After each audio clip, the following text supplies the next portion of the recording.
मौलाना फजल रहमान ने कहा कि नरेंद्र नहीं सरेंडर।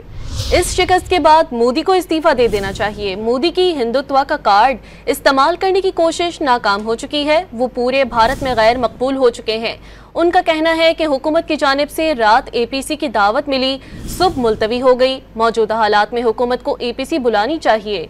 पीटीआई के साथ इत्तेहाद ना होने की बड़ी वजह उनमें यकसुई ना होना है। उनके साथ इत्तेहाद नहीं, इश्तिराक हो सकता है। JUI सरबराह मौलाना फजल रहमान का तफसीली इंटरव्यू आप रात 10:10 पर डॉन न्यूज़ के programme live with Adil Shahzeb में देख सकेंगे। मौलाना फजल रहमान ने कहा कि नरेंद्र नहीं सरेंडर। इस शिकस्त के बाद मोदी को इस्तीफा दे देना चाहिए। मोदी की हिंदुत्व का कार्ड इस्तेमाल करने की कोशिश नाकाम हो चुकी है। वो पूरे भारत में गैर मकबूल हो चुके हैं। उनका कहना है कि हुकूमत की जानिब से रात एपीसी की दावत मिली, सुबह मुलतवी हो गई। मौजूदा हालात में हुकूमत को एपीसी बुलानी चाहिए।